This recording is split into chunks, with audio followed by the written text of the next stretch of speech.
नई दिल्ली में नया तैयार करदा ITPO कॉम्प्लेक्स जो G20 लीडरों की मीटिंग की मेजबानी करेगा। वजीर आजम नरेंद्र मोदी 26 जुलाई को इसका इफ्तिताह करेंगे। 123 एकड़ पर फैला प्रगति मैदान ITPO कॉम्प्लेक्स मीटिंगों, कॉन्फ्रेंसों और नुमाइशों के इनेकाद का हिंदुस्तान का सबसे बड़ा मरकज है। दिल्ली कांग्रेस ने इतवार को मणिपुर में नस्ली तसादुम और राहुल गांधी को लोकसभा से नाअहल करार देने के खिलाफ खामोश एहतजाज किया। कांग्रेस के कई कायदीन और कारकुनान शहर के वस्त में वाक़ जंतर मंतर पर मौन सत्याग्रह धरना किया।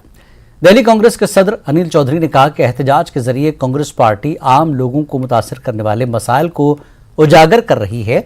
एहतजाजी लीडरों का कहना है कि मौन सत्याग्रह के जरिए कांग्रेस आम लोगों के मसाइल को हुकूमत के सामने ला रही है। हमारे नुमाइंदे खुर्रम शहजाद ने कुछ कांग्रेस लीडरान से बातचीत की। जो नोटिस विपक्ष ने दिया है, जिस उसके अंतर्गत बहस होना चाहिए था, लेकिन वो बहस नहीं हुआ। बहस करने को वो तैयार नहीं है।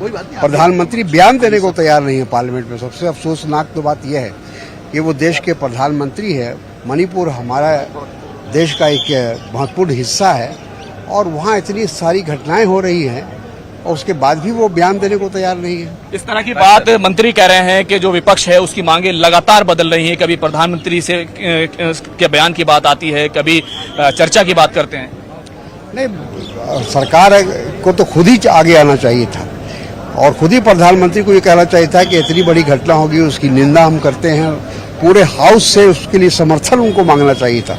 तमाम विपक्ष को बुलाकर बात करनी चाहिए थी।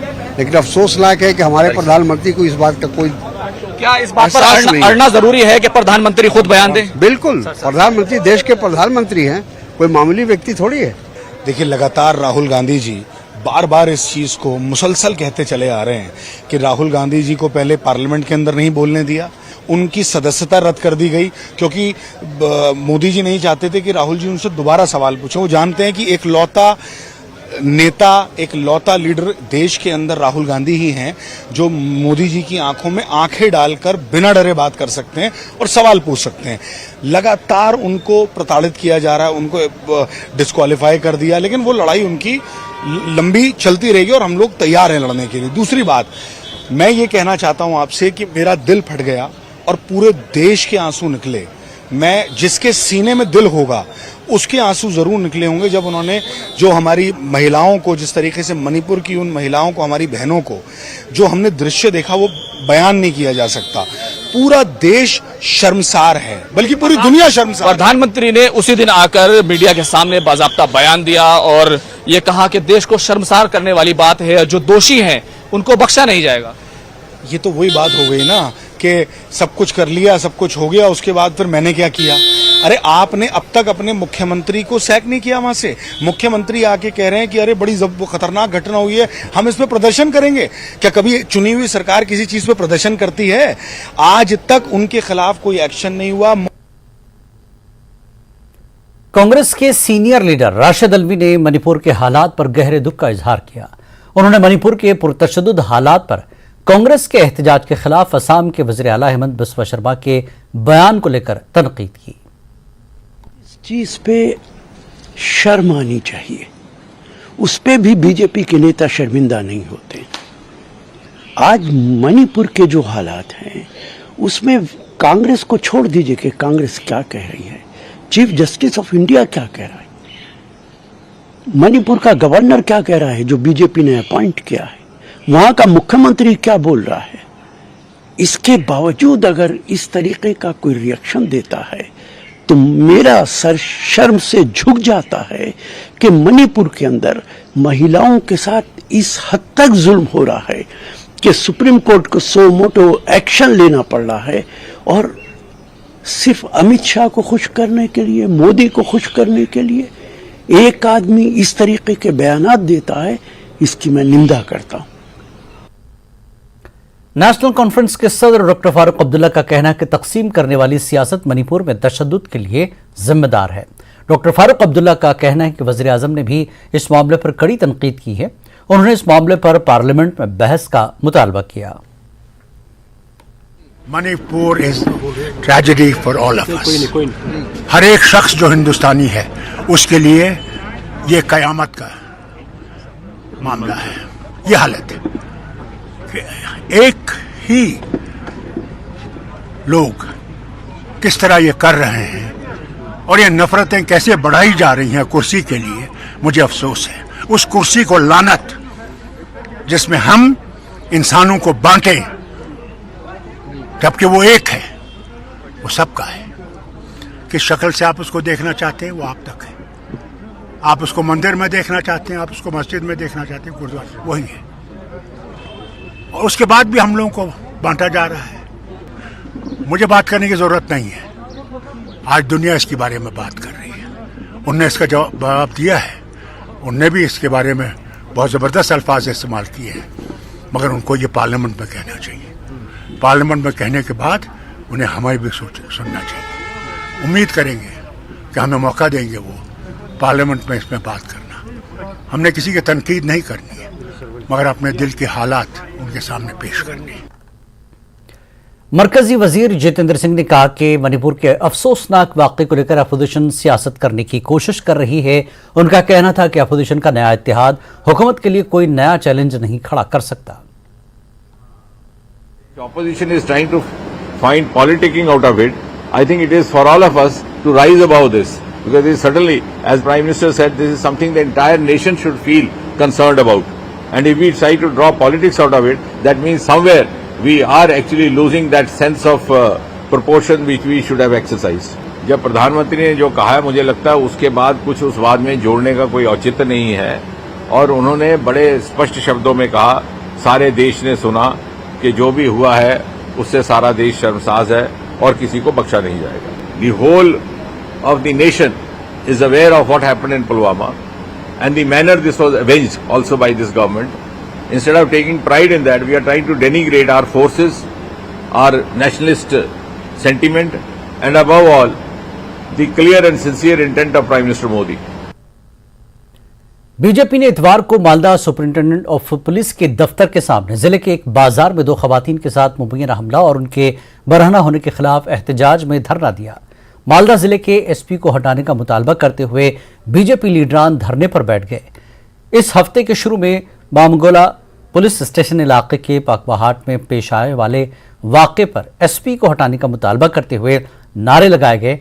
मालदा उत्तर हल्के के बीजेपी एमपी खगेन मुर्मू भी मालदा कस्बे में एसपी के दफ्तर के बाहर पार्टी कारकुनों के साथ धरने पर बैठ गए। हफ्ते की दोपहर से शुरू होने वाला बीजेपी कारकुनों का धरना इतवार को भी जारी रहा। ये जोर पूर्वक हमको यहाँ से उठाने के लिए ये शांतिपूर्ण धरना में हम लोग यहाँ पे बैठे हैं।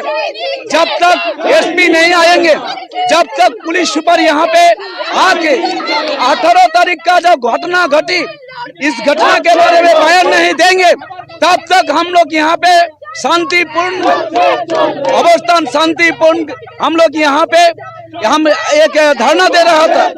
पुलिस ऑफिस के सामने बाहर में है, ये पुलिस यहाँ आके लाठीचार्ज किए, महिला कार्यकर्ता के ऊपर लाठीचार्ज किए हैं।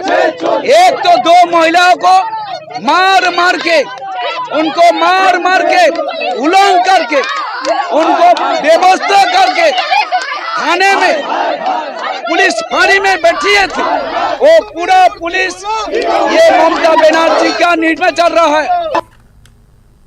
महाराष्ट्र नवनिर्माण सेना के कारकुनों ने हफ्ते की रात महाराष्ट्र के नासिक में एक टोल प्लाजा में तोड़फोड़ की।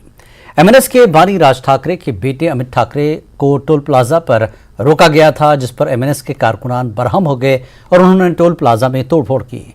इसके साथ ही इस वाकये के हवाले से पुलिस का बयान भी सामने आया है। पुलिस थाने के एहलकारों ने कहा कि मामले की तहकीकात जारी है, सीसीटीवी फुटेज चेक करने के बाद मजीद कार्रवाई की जाएगी।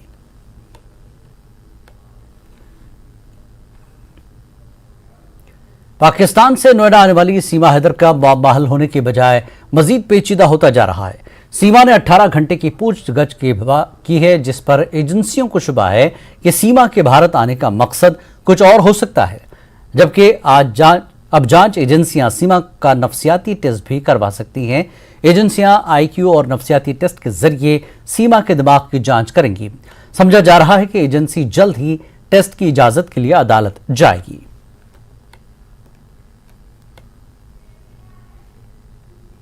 वक्त एक ब्रेक का, ब्रेक के बाद फिर लौटेंगे।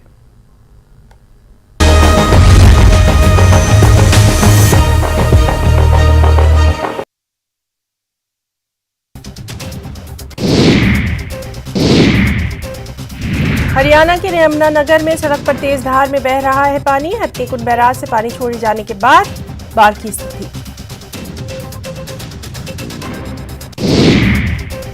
वहीं यमुनानगर में हथनीकुंड के पानी छोड़े जाने के बाद कई नदी और नाले उफान पर हैं।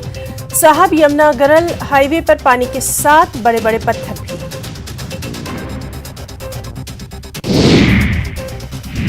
कुछ इसी तरह की खबरें यूपी से भी हैं, जहां के कानपुर में गंगा नदी उफान पर है। कानपुर का गंगा घाट और कई गांव में पानी दाखिल हो गया है। यूपी के बिजनौर में कोटवाली नदी की धार में फंसी बस। सरकारी बस पर सवार थे 36 से अधिक यात्री।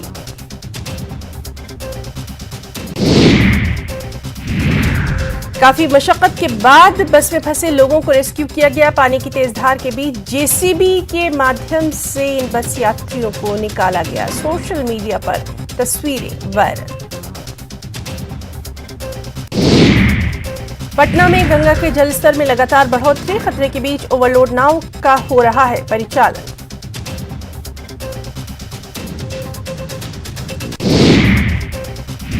आरएसएस प्रमुख मोहन भागवत ने मंदिरों के जरिए युवाओं को दी ट्रेनिंग की सलाह। वाराणसी में एक कार्यक्रम में बोले, युवाओं को संस्कार देना जरूरी।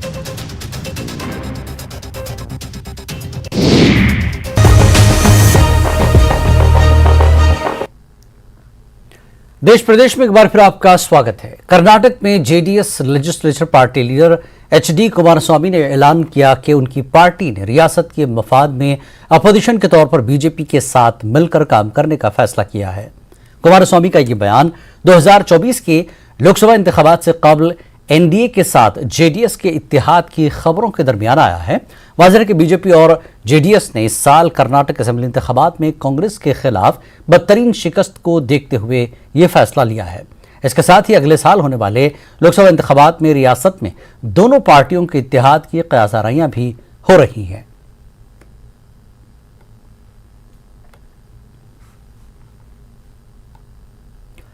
सीपीएम पोलिट ब्यूरो रुकन प्रकाश करात ने यूनिफॉर्म सिविल कोड पर रद्दअमल दिया है। सीपीएम लीडर प्रकाश करात ने कहा कि यूनिफॉर्म सिविल कोड बीजेपी और आरएसएस का एजेंडा है और लोकसभा इलेक्शन में वोट के लिए इस हथकंडे को इस्तेमाल किया जा रहा है। उन्होंने मजीद कहा कि मरकजी हुकूमत यूनिफॉर्म सिविल कोड को नाफिज करने में कभी कामयाब नहीं होगी। सीपीएम लीडर ने कोची में एलडीएफ की जानिब से यूनिफॉर्म सिविल कोड के मौजू पर मुनक्किदा प्रोग्राम से खिताब के दौरान ये बात कही।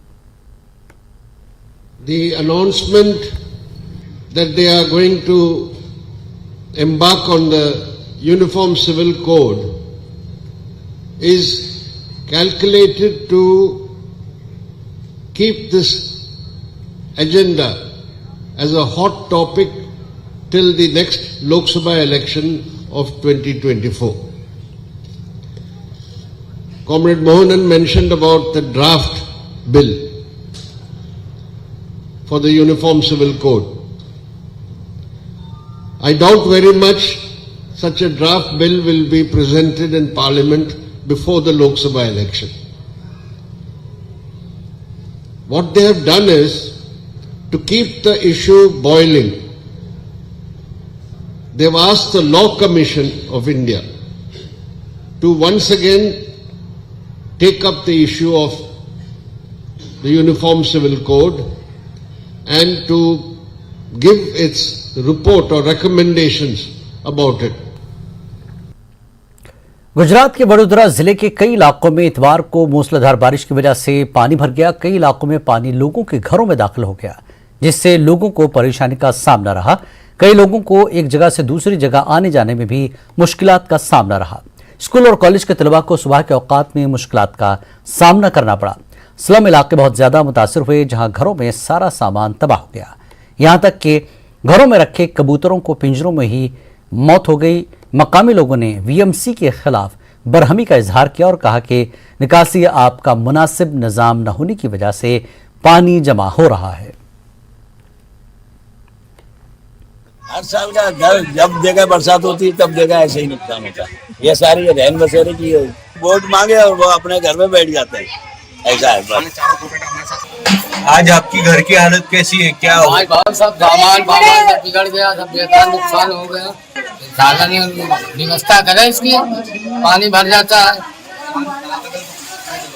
नुकसान होता है तो थोड़ा बहुत नुकसान भी। यहाँ पे रात में काफी तेज बारिश हुई और लोगों को खबर भी नहीं पड़ी। बारिश होने से काफी घरों में पानी भी घुस गया, काफी नुकसान हुआ यहाँ पे हुआ है।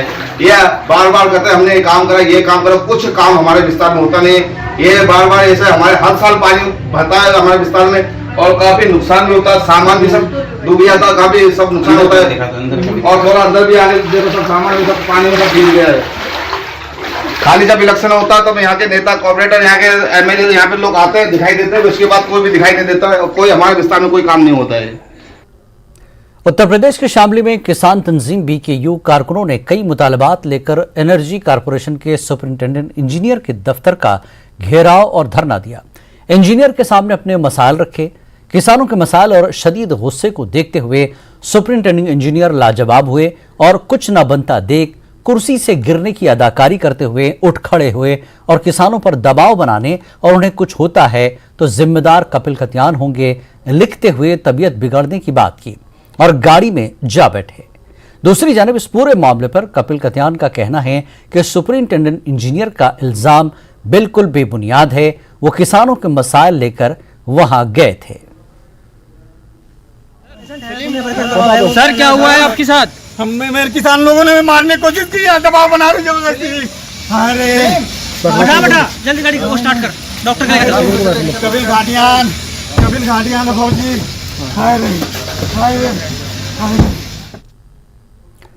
बीजेपी ओबीसी मोर्चा के स्टेट प्रेसिडेंट सुनील प्रजापति आज कुपवाड़ा पहुंचे, जहां उन्होंने वर्करों के साथ मीटिंग की। उन्होंने ओबीसी और दीगर तबके के लोगों को दरपेश मसाइल के बारे में वर्करों से तफसीली जानकारी हासिल की और कहा कि ओबीसी ज़ुमरे के तहत लोगों के लिए हुकूमत की जानिब से जो स्कीमें चलाई जा रही हैं उससे इस्तेफादा करने की लोगों को तरगीब दी जाए। उनके हमरा सीनियर वर्कर भी मौजूद रहे। पसमानदा समाज है यहाँ पे, इनका हालचाल, कितनी स्कीमें यहाँ पे पहुँच रही हैं वो सारा पता करने आया था। लोगों के मसले क्या है, उनसे बातचीत हुई है और बड़ा कुछ सामने आया है कि यहाँ पे जो नुमाइंदे चुने गए हैं दूसरी हुकूमत के, वो कुछ उसमें हेर फेर कर रहे हैं और भेदभाव कर रहे हैं। तो मेरा यहाँ की जो हुकूमत है उनसे ये आग्रह है कि इस चीज़ को ध्यान में रखा जाए, क्योंकि सरकार की तरफ से जो फंड्स है वो सबके लिए बराबर दिए जाते हैं। उसमें कोई भेदभाव नहीं होना चाहिए कि ये हमारी पार्टी का या दूसरी पार्टी का है। हमने कोशिश करी इनको ये कन्विंस करने के लिए कि ये लोग जो है मुतहरिक हो जाएं और जो इस वक्त हमारे आने वाले टाइम में असम्बली की इलेक्शन तो बाद में होंगे कभी, लेकिन पंचायत और जो म्यूनिसिपैलिटी के इलेक्शन है उसमें ओबीसी कम्युनिटी भरपूर के हिस्सा ले, अपने नुमाइंदों को चुने ताकि इनके काम हों और एक सिस्टमेटिक जो सरकार ने इनके लिए हुकूक रखे हैं, जो स्कीमें रखी, जो फ़ायदे हैं उनसे ज़्यादा से ज़्यादा लें और इनको जो पॉलिटिकल एक वैल्यू और पॉलिटिकल जो एक इनकी जो एक लीडरशिप है वो उभर के सामने आए। आरएसएस के डॉक्टर कृष्ण गोपाल आज जम्मू पहुंचे। उन्होंने जम्मू कश्मीर में संघ परिवार की तमाम ज़ैली तंजीमों के साथ तफसीली बातचीत की। फीडबैक लेने के लिए डॉक्टर कृष्ण गोपाल की सदारत में आज समन्वय बैठक हुई, जिसमें जम्मू कश्मीर में बीजेपी की कारकर्दगी भी जेर बहस रही। संघ परिवार की तमाम तंजीमों की कोऑर्डिनेशन कमेटी के अहम इजलास में विश्व हिंदू परिषद, सनातन धर्म सभा, एबीवीपी, सेवा भारती, विद्या भारती, जम्मू कश्मीर स्टडी सेंटर, धर्म जागरण मंच और दूसरी तंजीमें शरीक हुई। तमाम तंजीमों ने जम्मू कश्मीर में अपने कामकाज की तफसील आरएसएस लीडर की सामने पेश की। हायरार्की में तीसरे नंबर पर माने जाने वाले डॉक्टर कृष्ण गोपाल ने आज एक मैराथन बैठक ली। संघ परिवार के जितनी भी ऑर्गेनाइजेशंस हैं उनके हेड्स को, जिसमें खासकर बीजेपी है, विश्व हिंदू परिषद है, जागरण मंच है, इसी तरह से भारतीय मंच है, इस तरह से बहुत सारी ऑर्गेनाइजेशन, तकरीबन 12 संघ परिवार की ऑर्गेनाइजेशन के हेड्स के साथ तकरीबन 5 घंटे तक मैराथन बैठक ली इसी हेडक्वार्टर पे, जो कि केशव भवन है यहाँ जम्मू में। इस हेडक्वार्टर पे एक मैराथन बैठक ली है। उन्होंने कल शाम को यहाँ पे पहुंचे थे और इस मैराथन बैठक में फीडबैक लिया है। उन्होंने सभी जो संघ परिवार की ऑर्गेनाइजेशन यहाँ पे काम करती हैं वो किस तरह से काम कर रही है, उन्होंने पिछले कई महीनों से क्या क्या वेलफेयर स्कीम को लॉन्च किया, किस तरह से जो पार्टी, जो आरएसएस की आइडियोलॉजी है, प्रोग्राम्स हैं, पॉलिसीज हैं, उनको किस तरह से जमीनी सतह पे उन्होंने इसको इम्प्लीमेंट किया और किस तरह से वेलफेयर स्कीम जो मोदी सरकार ने चलाई है पिछले 9 साल से, वो किस तरह से उन्होंने जमीनी सतह पे लोगों को इससे एक तरह से इंफॉर्मेशन दी, उनको मालूमात दी, उस पर ये मैराथन बैठक हुई है। और इस आरएसएस हेडक्वार्टर में ये बैठक जो है न सिर्फ जम्मू कश्मीर बल्कि लद्दाख के जो एक्टिविस्ट हैं आरएसएस के, उनके साथ उन्होंने ये बैठक की। लंबी बैठक चली और खासकर बीजेपी की अगर हम बात करें तो बीजेपी अगले अब चुनाव मोड में आने वाली है। अगले साल लोकसभा के इलेक्शन है इस साल जो है नवंबर-दिसंबर में अक्टूबर-नवंबर में कहा जा रहा है कि म्युनिसिपल और पंचायत पोल्स हैं। असेंबली पोल्स के लिए भी अगले साल कहा जा रहा है कि हो सकते हैं इलेक्शंस, तो उसके लिए भी किस तरह से बीजेपी मजबूती हासिल करे, बीजेपी को किस तरह से बाकी जो संघ परिवार की ऑर्गेनाइजेशन है वो किस तरह से बूथ स्तर पर उनको मदद करे, वो एक बड़ा चिंतन बैठक में हुई। और जो कोऑर्डिनेशन है, एक दूसरे के साथ कोऑर्डिनेशन किस तरह से और मजबूती लाए। देखिए संघ परिवार की बहुत सारी ऑर्गेनाइजेशन यहाँ पे काम कर रही हैं, तो उनमें उनकी लीडरशिप में, उनके वर्कर्स में किस तरह से जमीनी सतह पे एक दूसरे के साथ और ज्यादा कोऑर्डिनेशन, एक और ज्यादा मजबूती से कोऑर्डिनेशन बनाई जाए, तो उसके लिए यह मंथन हुआ और कई निर्देश दिए गए। सिक्योरिटी सिचुएशन पे बहस हुई, जो जम्मू कश्मीर में सिक्योरिटी सिचुएशन है, और खासकर धारा 370 अब जो सुप्रीम कोर्ट में है उस पर किस तरह से पार्टी का आरएसएस का स्टैंड रहेगा, संघ परिवार की जो ऑर्गेनाइजेशन किस तरह से उस पर स्टैंड रहेगा, और खासकर जो वेलफेयर स्कीम्स हैं उनको किस तरह से जमीनी सतह पे गांव-गांव तक पहुंचाया जाएगा, और जो आरएसएस का विस्तार करना है, जो शाखाएं लगती हैं उनको किस तरह से और ज्यादा उन पर विस्तार करना है, उस पर मंथन हुआ। तो एक बड़ी इंपॉर्टेंट मीटिंग हुई और इंडोर बैठक हुई। ज्यादा उससे इन बैठकों से ज्यादा बाहर नहीं निकलता, लेकिन जो सूत्र कह रहे हैं कि सख्त निर्देश दिए गए हैं कि जो पार्टी के जो आरएसएस की आइडियोलॉजी है, पॉलिसीज हैं, प्रोग्राम्स हैं, उनको इम्प्लीमेंट किया जाए, उसमें कोई भी कोताही नहीं होनी चाहिए, और जो समन्वय है एक दूसरे के साथ उसको और ज्यादा मजबूत बनाया जाए, ताकि सभी जो संघ परिवार की ऑर्गेनाइजेशन है उनका विस्तार हो सके, लोगों को उन पर भरोसा हो, और जो लोग अभी तक गलतफहमी जिनको है आरएसएस के बारे में या बीजेपी या बाकी ऑर्गेनाइजेशन के बारे में, उसको दूर किया जाए, और जो अपोजिशन पार्टी इकट्ठा होने की कोशिश कर रहे हैं उनको किस तरह से काउंटर किया जाए, और उसमें बीजेपी को किस तरह से सहयोग दिया जाए, उस पर भी चर्चा हुई। कैमरामैन बंटी के साथ में Sameer Bhatt, news 18 Jammu. Bengaluru international airport पर हाजियों की आमद का सिलसिला जारी है। कर्नाटक रियासती हज कमेटी के तहत सफर हज मुकम्मल करने के बाद हाजियों के काफिले बेंगलुरु एयरपोर्ट पहुंच रहे हैं। इतवार को कोप्पल जिले के हुज्जाज इकराम की आमद हुई। कोप्पल जिले के मुस्लिम नुमाइंदे अमजद पटेल, अफजल पटेल, इरफान जागीरदार, इमरान जागीरदार ने हाजियों का इस्तकबाल किया।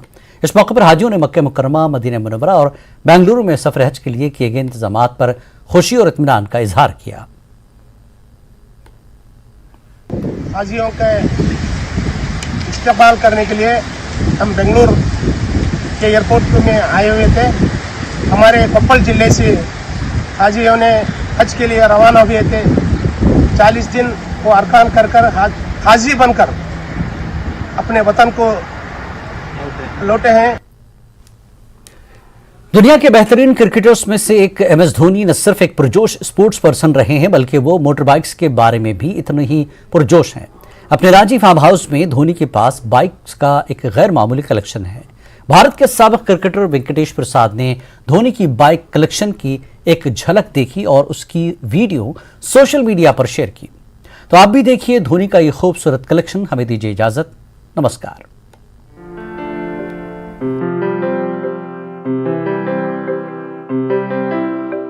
गाड़ियों को लेकर भारतीय क्रिकेट टीम के पूर्व कप्तान महेंद्र सिंह धोनी की दीवानगी किसी से छुपी नहीं है।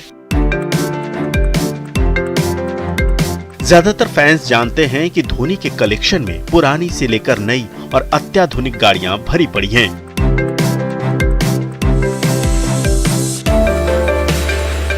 बाइक हो या कार, वो हर गाड़ी के शौकीन हैं। खासकर बाइक्स को लेकर उनकी दीवानगी हद से ज्यादा है।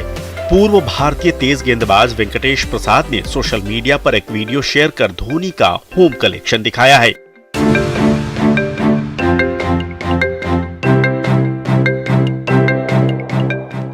धोनी की गाड़ियों का ये होम कलेक्शन देखकर आंख का सिर चकरा जाएगा। इस वीडियो में रांची के सेमलिया स्थित धोनी के फार्म हाउस में बाइक्स और कारों का कलेक्शन दिखाया गया है।